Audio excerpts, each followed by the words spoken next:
describe him to me.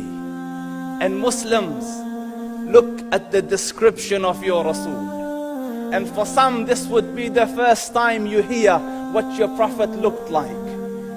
I saw a man of striking appearance. ظاهر الوضاء أبلج الوجه, radiant face, حسن الخلق, beautifully created. لم تعبه الثجلة, his belly wasn't protruding. ولم تزر به السعلة, nor was his head disproportionate and small. وسيم قسيم, proportionate and delicate, finely made, a specimen of a creation. في عينيه دعج, in his eyes there was a contrast. The dark was immensely dark, the white was excessively white. وفي أشفاره وطف, and his eyelashes were long. وفي صوته صهل, and in his voice was a natural echo. وفي عنقه سطع, and his neck was elegantly long. وفي لحيته كثاثة, his beard was full and thick. أزج أقرن, his eyebrows were arched, but they were not joined, it was separated. In summit فعليه الوقار, when he was silent, dignity covered him. وإن تكلم سماه وعلاه البهاء, and when he spoke it was audible and clear, almost commanding and overtaking. أجمل الناس وأبهاهم من بعيد, from afar the most striking and outstanding in appearance. وأحسنهم وأجملهم من قريب, and when he came near, the best of them and the most handsome of them in closeness. حلو المنطق, so such an exalted and sweet level of logic. Like when he used to speak, it was so coherently logical, it was smooth and easy to understand. فصل لا نزر ولا هذر, he was to the point, not excessive, nor too short. كأن منطقه خرزات نظم يتحدرن, his logic, his utterances, his words were like jewels coming out of a necklace, calculated, polished, one after the other, it would flow magically. ربعة, he was medium in height.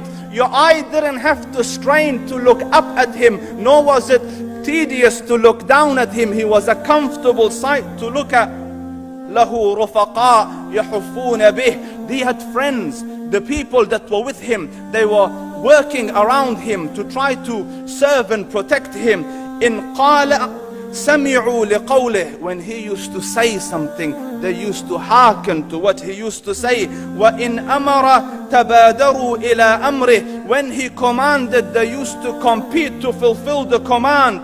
This is Muhammad Rasulullah. This is Muhammad Rasulullah. Anas ibn Malik says, he says, I came out one night, it was the full moon night.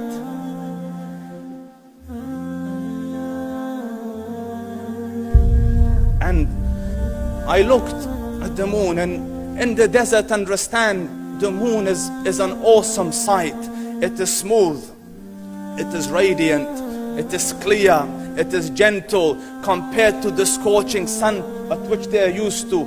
So the moon was the epitome of beauty. So he says, I came out at a full moon night and I looked at the moon and I saw it beautiful, handsome. So I said, let me go see if the moon is more handsome or my Prophet is more handsome. Let me see if that is more beautiful or the Prophet is more beautiful. So I went and I saw him standing afar.